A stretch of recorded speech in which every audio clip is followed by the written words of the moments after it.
Kalau kita menggantungkan nasib kita pada Allah luar biasa. Ada seorang syekh, saya dengarkan ceramahnya, menarik sekali. Saya tidak tahu orang itu siapa, tapi cuplikannya saya dapatkan dari seorang teman dari Jeddah yang mengirimkan ke saya. Orang ini cerita, syekh ini menceritakan, cuplikannya ada di HP saya, dia bilang, saya satu waktu pernah ke Mesir, dan di Mesir ini, saya lagi dari satu daerah mau ke Kairo, dari Iskandaria, satu kota, mau ke Kairo. Itu saya tiba di Kairo mungkin sekitar jam 2 malam. Pesawat saya selepas subuh harus berangkat kembali ke Saudi. Dia bilang, saya telepon pengurus masjid, saya mungkin mau mampir di masjid yang saya ceramah kemarin di Kairo itu. Saya mau tinggal di sana mungkin 2 jam, 3 jam istirahat. Nanti habis itu baru kemudian saya berangkat ke Saudi habis subuh. Dia bilang, saya masuk ke masjid, tiba jam 2 malam, turun dari mobil, saya lihat masjid, lampunya nyala semua nih. Kemudian setelah saya masuk masjid, saya temukan ada orang di mihrab, imam, lagi sujud, nangis-nangis. Luar biasa, tangisannya itu kalau orang dengar, membuat orang yang dengar pun mau menangis. Jadi saking luar biasa dia, merengeknya sama Allah dalam sujudnya. Kata syekh ini, saya pun sambil berdoa sama Allah, ya Allah kabulkan permintaannya orang ini. Walaupun saya belum tahu apa yang diminta gitu. Dia bilang selesai dia sholat, saya dekati dia, saya bilang, Masya Allah, doa apa ini? Luar biasa ini. Doa yang diikuti dengan tangisan di sepertiga malam menjelang subuh. Allah turun ke langit bumi, dikabulkan nih. Dia bilang, demi Allah syekh. Karena syekh ini orang Arab biasanya panggil, bisa orang pintar, bisa orang kaya, bisa orang tua. Jadi kalau antum dipanggil syekh, jangan bangga dulu ya. Karena banyak maknanya itu. Ya. Jadi dipanggil syekh, dia tidak tahu, biasa juga di Saudi begitu ya. Kalau ada orang kita tidak kenal dipanggil syekh, syekh, sini syekh. Walaupun antum bukan syekh sebenarnya gitu. Ya. Maka dia bilang, demi Allah syekh. Dia tidak tahu kalau ini orang memang ulama gitu. Istri saya sekarang lagi dirawat di rumah sakit. Dan saya harus bayar 14.500 jenih atau ponnya Mesir. Saya harus bayar rumah sakit. Kalau enggak istri saya enggak bisa dioperasi. Ini sudah parah sekali.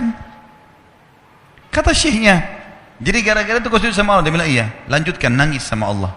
Allah tidak akan menyanyiakan orang yang ikhlas minta padanya. Lanjutkan, nikmati sujudmu. Pasti Allah akan berikan jalan keluar.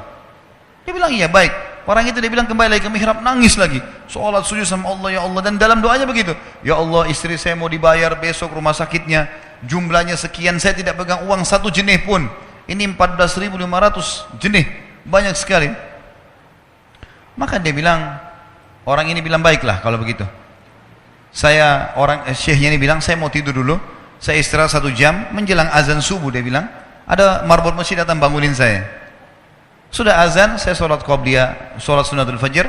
Waktu iqamah, pengurus masjid tahu kalau dia ini ulama, dipanggil, dia bilang, syekh tolong jadi imam. Dia bilang, saya capek, baru istirahat 1 jam, 2 jam malam. Biarlah imam. Dia bilang, tak apa-apa, ayat-ayat pendek aja, baca surah-surah pendek aja. Kata syekh, baiklah. Dia bilang, saya baca surah-surah pendek. Rupanya mikrofon masjid karena keluar di luar, ada satu pengusaha Mesir, apartemennya itu dekat masjid, dan dia suka ikuti ceramahnya syekh ini di YouTube. Dia bilang, turun dari apartemennya, ikut sholat berjamaah di masjid, karena dia kenal suaranya orang ini gitu. Begitu selesai sholat, dia bilang, saya lagi zikir, datang orang itu. Dia bilang, syekh, ahlan wa sahlan di Mesir. Saya salah satu penggemar Anda di YouTube, dan saya dengar suara tadi. Saya tadinya mau sholat di masjid lain, saya ke masjid ini. Dia bilang, syekh, saya mau minta tolong satu hal. Kata syekhnya, kenapa? Dia bilang, saya sudah ngitung zakat uang perusahaan saya harus alokasikan 14.500 jenih. Kata syekhnya. Orang itu bilang, saya mau alokasikan zakat saya 14.500 jenih. Kata syekhnya, saya nangis, dengar itu. Nangis, saya terisak-isak. Kata orang itu, kenapa Anda nangis? Syekh bilang, saya nggak bisa jelasin. Dia bilang, saya nangis terus. Kemudian saya lihat ke kiri kanan di soft, mana orang yang tadi malam sholat tahajud tuh? Ada di ujung. Dipanggil sama syekh, fulan kesini, datang. Dia bilang, ceritakan masalah kamu apa? Dia bilang, syekh, saya punya masalah, istri saya dioperasi, harus bayar 14.500 jenih hari ini, kalau tidak nggak operasi. Kata syekhnya, tiba-tiba si pengusaha ini nangis-nangis. Orang ini juga heran, kenapa kalian berdua menangis? Dia masih bingung kenapa gitu. Kata syekhnya, biarin orang ini yang jelaskan. Yang punya usaha bilang apa? Demi Allah Syekh, saya sudah 1 minggu taruh uang ini di lemari saya, sudah 1 minggu. Setiap hari istri saya bilang, turunkan, lakukan haknya Allah, zakat itu keluarkan. Dia bilang, saya ingin dapat 1 orang yang saya kasih langsung, daripada saya bagi-bagi. Saya mau 1 orang saya kasih, selesaikan masalah dia. Dan Allah selamatkan saya di akhirat. Orang ini jadi nangis. Orang yang punya minta butuh, nangis. Kata pengusahanya, ini uangnya, silakan, 14.500. Semoga Allah selesaikan urusan saya di akhirat gara-gara saya bantu kamu. Kata syekhnya, demi Allah yang terjadi, orang ini, yang siapa namanya? Orang yang punya uang ini, yang dikasih uang, dia tiba-tiba lupakan saya dan lupakan si pemilik uang. Dia langsung angkat kepalanya ke langit sambil menangis mengatakan, ya Allah, aku mencintaimu. Terpenuhi kebutuhannya, gitu kan? Kuasa Allah. Teman-teman, cuman kita selalu buru-buru. Kalau seseorang kita di perusahaan mau dinaikkan gajinya saja, mau naikkan jabatannya, dia harus tulis permohonan. Tidak mungkin juga baru hari ini dimasukkan kemudian ketuk ruangan di rootnya, mana permintaan saya kemarin, atau hari ini, nggak mungkin. Seminggu dia sabar, 2 minggu dia sabar dengan berharap datang panggilan. Kenapa dengan Allah Subhanahu Wa Taala kita tidak begitu, teman-teman?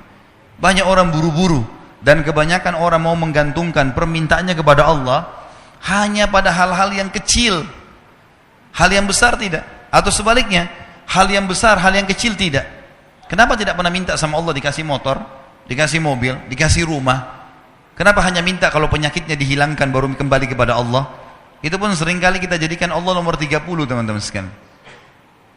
Ke dokter ini, ke dokter itu, resep ini, resep. Nanti kalau sudah mentok nggak bisa sembuh baru sholat tahajud. Hah? Salah. Islam mengajarkan kita apa? Sebelum makan berdoa, sebelum tidur berdoa, sebelum aktivitas berdoa, sebelum ke dokter doa dulu.